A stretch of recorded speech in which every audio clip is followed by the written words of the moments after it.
कुठे गेली माझी भ्या ना जाणे या बुटे का बालने कुठेतरी लपवून ठेवले असतील आता काही म्हणेल ना तरी याचा अजिबात ऐकणार नाही मी जाते मी माझ्या आईच्या घरी सांगून राहिली त्याची कोणत्या दिवशी नाही असा घरामध्ये वाटला की एका दिवशी सुखा कोण माझीच हो कुठे चाललीस मला सोबत घेऊन चाल ना कशाला भूत बनून नाचायला माझ्या डोक्यावर बघा बघा नवऱ्याला कशी भूत म्हणतात हा कुठे चाललीस माझ्या आईच्या घरी वापस कधी येशील मी वापस यायला चालली नाही मी तुम्हाला आणि हे तुमचं घर सोडून चालली बापरे उद्या गावातले लोक म्हणतील दिन्याची बायको पळाली दिन्याची बायको पळाली काय उत्तर देऊ मी मला माहित नाही मला जाऊ द्या हो का जाऊ दे एकच बुकी नाकावर मारे तुम्ही हा हात लावून बघा ना आता अजिबात नाही राहायचं मला तुमच्या सोबत जाऊ द्या कशी राहायची लो दाजी आहे ना तिकडे वाटपात हो तुमच्यापेक्षा जास्त काळजी घेते माझी म्हणूनच तर माझ्या घराची अशी झाली हो परिस्थिती सांगते मोठी हो चला जाऊ द्या बाजूला वा नको जाऊ ना नको जाऊ आता कुठे गेले ते शब्द डुडुम लैला महाप्रसाद आता तुझ्या मायला गावामध्ये महाप्रसाद म्हणते तो माझा दोष आहे का गावात म्हणत असतील तुम्ही म्हणायचं नाही माझ्या नाही बोलल्यानं तुझ्या मायची गेलेली इज्जत वापस येणार आहे हो बाजूला वा जाऊ द्या जाईन जाईन जाईन नवरा पाया पडते तरी चालली एवढी लायकी आहे तुमची माझी लायकी काढतेस माझी लायकी काढतेस 56 बायका करून पण तुला घरी ठेवणार नाही पहिली पत्रिका मलाच द्याल तुम्ही पत्रिका काढलं चांगला बॅनर पाठवतो ना 4x4 चा जाऊ द्या पहा ना दाजीची वाट पाहा एका दिवस माझी वाट नाही पाहिला अशी काही गरज नाही तुमची वाट पाहायची बापरे कुठे राहिली असतील दाजी लवकर या म्हणून सांगितलं ये ना बे मरते तुझी साडी येतील ते आपल्या वेळेवर तुम्ही बसा चुपचाप बशील मी माझ्या घरामध्ये दाजी मरते बापरे घोडाई कमी पद्धतीने धावत येते एवढ्या जोरात दाजी आले दाजी दाजी दाजी दाजी किती उशीर केला तुम्ही चला मला आताच्या आता माझ्या आईच्या घरी नेऊन द्या वा सागिल भाऊ जय सेवा आता कायची सेवा आता घेऊन जावा म्हणजे नेमकं झालं काय काय झालं घरामध्ये किरतवाडा सुरूच आहे आमचा तसं काही हे बोलतच नाही फुटतले मारे सागिल भाऊ तुमचा राग खराब आहे जाऊ द्या नेमकं झालं काय ते सांगा घाबरतो का तुझ्या दाजीला अरे झालं का ते सांगा अरे अर्धा लिटर दही आणलं बरोबर म्हणलं दह्याची कढी बनव गोडणीबाचा पाला नव्हता तर कडून पाल्यानं फोडणी घातली पिय पिय पिय म्हणते मला जशी बरोबर आहे ना दाजी मी जर का तो गोळणीबाचा पाला आणायला गेली असती ना तर हा कमी दिमागाचा माणूस काय म्हणतो माहिती आहे तुम्हाला जाणं मटकत मटकत ते पांठेल्यावरचे लोक तुला बघतात म्हणून जाते चालतेस तशी नका रस्ता हालते का हे हालते तोच नाही अरे पण महत्वाचं काय झालं ते सांगा घरावर एवढाले दुधी लागले आहेत म्हणलं दुधाचे वडे बनव तर नाही ना दुसऱ्याच्या घरी जाऊन धापोळे खाते गरज नाही मला तुम्हाला बनवून वाढू घालायची मनाला बोला आणि पोटाला घाला काय कसे डायलॉग मारते गुरु खिल्लीच वाचून आले मायाच्या घरी बरोबर सागिल भाऊ तुम्ही समजून घ्या बरं नाही ना तुझा काय आरोप आहे यांच्यावर आरोप माझ्या आईकडून 6-7 लाख रुपये आणले आणि आता मला देत नाही अच्छा म्हणजे तुझा आरोप आहे की याने 6-7 लाख रुपये आणले आरोप नाही दाजी याने आणले आणि ते असेच वाटले असं म्हणायचे असेच खर्च केले नाही नाही ना तू चुकीचं बोलताय ते 6-7 लाख रुपये ह्या माणसाने गरजू लोकांना मदत केली काय सांगता दाजी तुम्ही अरे मी म्हणतो याच्यासारखा माणूस शोधूनही सापडणार नाही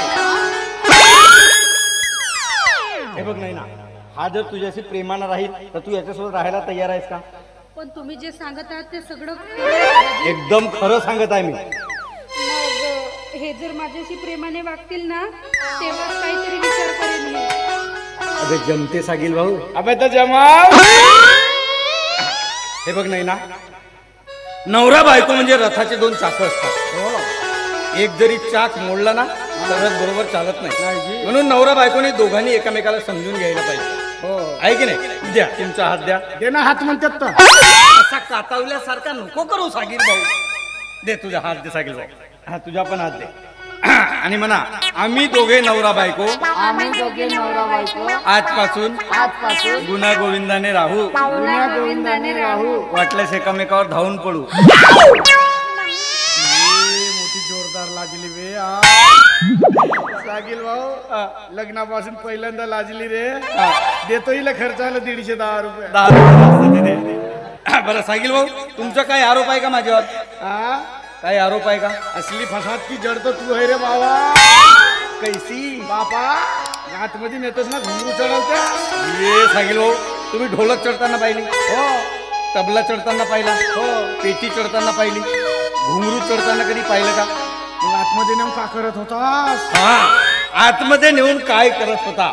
तर सागिल भाऊ मी एक कलेचा रसिक आहे आणि लावणी ऐकण्यात आणि बघण्यात मला खूप आनंद आहे आणि म्हणून हिच्याकडून मला काहीतरी गुप्त माहिती हस्तगत करून घ्यायची होती आणि म्हणून मी हिला आतमध्ये नेत होतो. आणि आमच्यात तरी साडीमध्ये लहान बहीण असते. ऐकले साडी म्हणजे लहान बहीण असते. तुम्ही ऐका तुम्हाला जास्त आवाज. हो नवीनच रिश्ता आहे बेटा. ऐकलंय सागिल भाऊ आणि म्हणून काय झालं आजपर्यंत तुमचं झगडा भांडण ठीक राहिला पण याच्यानंतर दोघेही नवरा बायको समाजात जीवन जगताना परिवर्तन घडवून आणणे ही काळाची गरज आहे. अंडरलाईन करतो परिवर्तन शब्द. परिवर्तन शब्दाला अंडरलाईन करा कारण तुम्ही जर स्वतःमध्ये परिवर्तन नाही घडवलं तर मराठीत एक म्हण आहे, हा तोच केरीचा झाड तोच गंगार ते चांगदुनी धुकुत्रिया. असं झालं नाही पाहिजे नाही. आणि म्हणून दोघांनी समजून घ्यायला पाहिजे. हो बरं ठीक आहे. बरं एक महत्वाचं काम आहे सागिल भाऊ, तुम्ही मला बाहेर येऊन भेटा. हा बाहेर येऊन नाही म्हणते ना.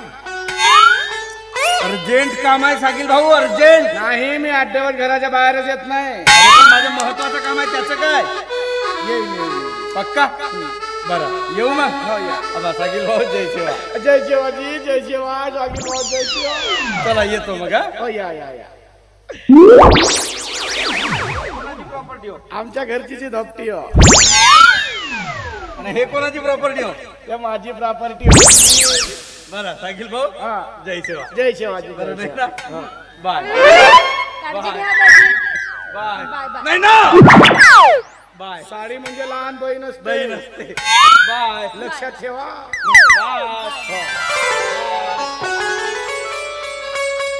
बाय. हिंग गेला पण हिंगाची वास नाही गेली. नवरा इकडे हात हलवते तिकडे. आवा इकडे आहो मी कायले तिकडे चालले. मला एक सांगा हा खरंच का हो ते पैसे तुम्ही चांगल्या कामात घालवले? हो माझ्या मित्रांना गरज होती म्हणून तुझ्याकडून पैसे आणले तुझ्या आईकडून आणि मी माझ्या मित्रांची मदत केली. मग तुम्ही हे अगोदर का नाही सांगितले मला? अगोदर बोलू दिलेस का मला? पण अगोदर तुम्ही माझ्या नादी लागायचे ना. लाऊड स्पीकर कमी करत होतीस का तू? आता यानंतर मला डुडुम लैला म्हणणार नाही ना? तूही मला बुड्डी का बाल म्हणणार नाही. आणि माझ्या आई बाबांची पण शिवी नाही घेणार. हो त्यांचा फोटो काढतो आणि घरावर लावतो जी मोठे उपकार केला आहे मुलगी मला जन्माला घालतो.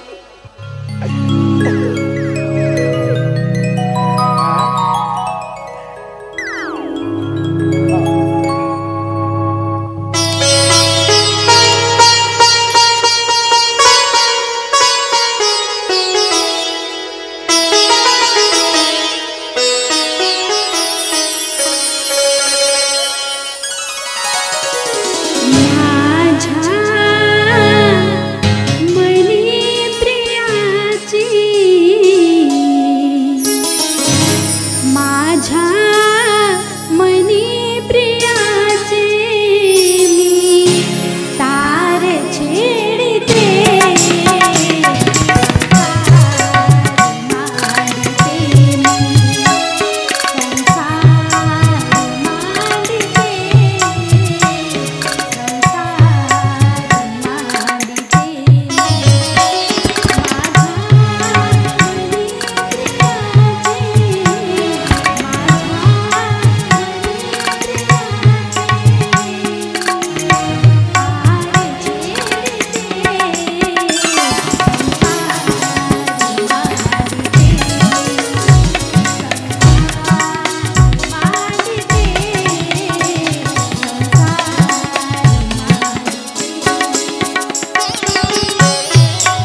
प्रेम एका दिवशी देता हळूहळू, नाही तर मरून जाईन मी. नाही असं वाटलं मरणाच्या खाटेवर बसलेल्या माणसाच्या अंगावर कोणी बाल्टीभर अमृत आणून टाकले वाले. हा? जा, मला भूक लागली, स्वयंपाक कर. हो यांना नवीन घेतलं ना का पोको? नाही ना, तोच आहे, हा? तोच आहे. मग आमच्याच घराजवळ वाजवते ना हा. कारण मी रोजच त्याच्याकडून घेते ना म्हणून. आणि 10-20 रुपये त्याला बिचारायला जास्त पण देते. विक बाय विक, आमच्या गावात पोक पोक विक. आमच्या गावच्या सरपंचाला सांगून तुला घरकुल शांसन करून देतो. हा, जा स्वयंपाक कर, मला भूक लागली. तुम्हाला भूक लागली आहे? हा. मग आज मटण आणा ना. पहिल्या दिवशी मटण म्हणते बे. आणतो कोंबडीचं मटण आणतो. कोंबडीचं नाही ना जी, हा. बकरा. बकऱ्याची? आज तू वाघाची मटण म्हणशील तरी आणीन मी. वाघाची नाही, हा. फक्त बकऱ्याची जाणार. हो. आणि लवकर घरी या. मी जास्त वेळ घराच्या बाहेर राहतच नाही. अजून मसाला पण घेऊन या. हो, आणतो आणतो. आणि लवकर घरी या. मी जास्त वेळ घराच्या बाहेर राहतच नाही. अजून की नाही 5 रुपयाचं सांबार पण घेऊन या. पूर्ण तर माड्याचा वापाच उकडून आणतो. काही गरज नाही, ती बाई किती तोंडारी नाही, काही म्हणाली म्हणजे. नाही तशी माझ्याकडे पाहिलं का काहीच नाही म्हणे. 5 रुपयाचा सांबार ते म्हणे मा, अजिबात नाही जात. मी जास्त वेळ घराच्या बाहेर राहतच नाही. पाहिलं होमदेव संगीत जात होती, नाही तर कोटचा रकाला कोटचा का रे बाबा. का म्हणते होमदेव संगी, आपला बँड वाजा तो आपला बँड वाजा. दुसऱ्याच्या ढोलकीवर थाप मारावलं केवढी मोठी हिंमत लागते. का म्हणते का होमदेव संगी, 60-65 वर्षाची वय झाली, आता कोटचा खाला कोटचा. पण असं हात टाकून झोपल्यावर झोप छान लागते. गेली होती सोमदेव संगी, नाही तर तुमचा घोडा धरून आणायला जावा लागला असता. येत माझी डुडू बुढे का बोल. नाही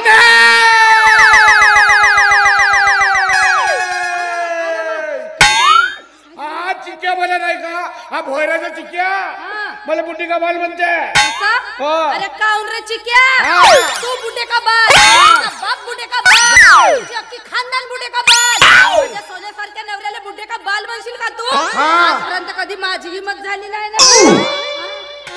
नाही, तो मूर्ख आहे ना. हा साधव रे दादा, यंदा लगन जुळलाय तुझा. नाही तर नवरीच्या घरी जाऊन सांगेन नवर देवाला फिट येते म्हणून.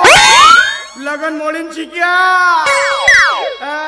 बरं जाऊ द्या, तो मूर्ख आहे ना. हो. तुम्ही समजदार आहात. हो. लवकर मार्केटमध्ये जायचं, मटण आणि मसाला. आणि तुम्ही काय म्हणत होता, घोडा घोडा म्हणून? होमदेव संगीता घोडा धरून गेलो होतो. नाही, काही गरज नाही आहे. आपण आपल्यासाठी एक नवीन घोडा घेऊन घेऊ हो. आणि त्याच्यावर मग फिरायला जाऊ. काय खाऊ, वालाच्या शेंगाही खतम झाल्या. नाही, आणतो.